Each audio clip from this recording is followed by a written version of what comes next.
Hello, everyone. Hi. How can we use the power of pictures at work?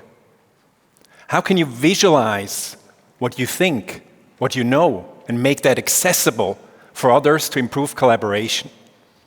I have been obsessed with this question for 30 years, in 20 books, in 200 articles, in more than dozens of experiments. And what I found are amazing benefits that happen when you draw, when you use visualization software, when you sketch, when you doodle. You boost your creativity, you improve collaboration and communication, have better conflicts. And you also improve your decision quality when you visualize the information that you have. But what I also found was that many of us don't use the potential of visualization at all. We stick to old ways of presenting, of discussing. Can I ask you this? Who among you still loves standard presentation slides with bullet points? Who loves to sit through that? Okay, we have 4 people. For the rest, can you give me alternatives? What can you do instead of bombarding people with slides? What would be a visual way of working? Storytelling, what else? Prezi, yes. Sketching, what else? Mind mapping. Whiteboard, right? There are many ways. When you invite people to visualize with you, to co-create, what you're actually doing, and this is the first of many visual metaphors to come, you're sort of laying out a mini red carpet to invite them to shine. It's also a red thread that the conversation has when you invite others to visualize with you. So what I'd like to share in the next 5 to 6 minutes with you are 3 practices that help you to invite others to visualize together. But first, can I take you back just a minute to my very first high-stake presentation, not as a university professor, but in my former life as a consultant. A client had asked us to analyze if they should enter a new multi-billion market. And we worked very hard to analyze this market, and I had produced about 40 data-driven slides to show the client that we had worked hard and that he should not enter this business. Just as I was ready to go and bombard the client with those slides, my then boss said, "Martin, take a seat. Hold your horses." And instead of me going through the slides, he showed the perplexed audience one sketch, one visual metaphor, and it was this one. It was a fortress built on sand. This guy had just summarized all of my 40 slides in a single image, because he was right. This new market was like a fortress, very hard to conquer because of patent shields, economies of scale contracts. And it was not even worth conquering. It was sinking into the sand, so to speak, because the technology was being replaced by another one. And of course, the client then asked about details like the patent analysis I had done or the contracts and so forth. And I could show finally my slide with that analysis. But this leading with a visual metaphor really changed the dynamics of the conversation. It was much more collaborative. First, the overview with this visual metaphor, and then the details on demand. And I realized it's all about a conversation. It's much better this way. When you first show overview with the help of a metaphor that, by the way, the client picked up and used also verbally. And that got me thinking as a researcher. And in many experiments with managers and students, we found 3 practices that I want to share with you that you can use to really reap the power of pictures professionally. And the first one might shock you, especially the design aficionados among you. If you want visualization, graphic representations to work for you and for collaboration, make them ugly. Beauty is the enemy of collaboration. If something looks too nice, it looks like it doesn't need revision or improvement. I call this the museum effect. People just stare at it and say, yeah, that looks perfect, and the thinking stops there. So you want to use the power of provisionality.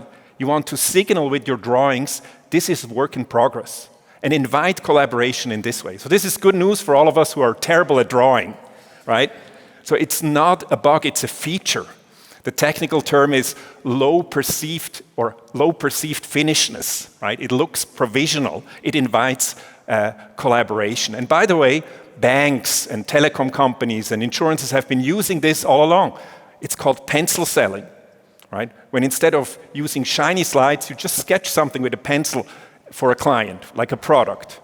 And in our experiments, we were able to show this actually is much better, leads to more sales, and has the salesperson being perceived as more competent than if he or she uses pre-made slides. So if you want to harness the power of visualization for collaboration, make them look ugly. Make them look provisional. Use sketches and doodles. And we've shown in our experiments even little tweaks to software to make it look more sketchy boosts collaboration and creativity. And this brings me to the second advice I'd like to share with you. Like my boss, lead with visual metaphors. Don't just use diagrams, although they are powerful, or charts or maps. Visual metaphors are magical. They access what people already know. They bring out new solution ideas. They make things much more concrete, like a mini red carpet or a red thread. Let me give you an example. In a study that we originally did for BMW Financial Services and then published, we used the identical strategy of BMW and communicated it to different staff members, groups. Once we used standard bullet point slides. Then we used a diagram.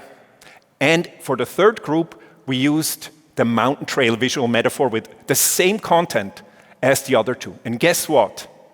For the group where we visualized through the mountain trail the strategy, not only did they remember a lot more later on, they were also much more motivated to implement the strategy, and they had a better understanding of how the different parts of the strategy work together. Now, I've never met a metaphor I didn't like, but clearly not all metaphors are equally well suited. You want to make sure that the metaphor is simpler than what you're trying to explain, that it's concrete and that people have a connection with it, and that is hopefully the right connection. I will never use again the volcano metaphor as I did once for creativity in a country that is at risk of active volcanoes. So choose your metaphors well, and if you do that, then it will resonate with people, it will be much more memorable, it sticks like a red ribbon on the floor. Here's another example of such a visual metaphor.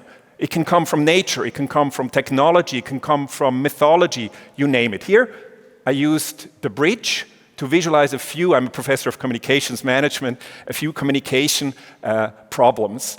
And so it's simple, also visually, and the beauty of this kind of visual, we can learn that from comic strips, is that it starts a series that people then want to complete. And I think that's very powerful in collaboration. I call this third practice that I want to share with you in conclusion, I call this visual variation.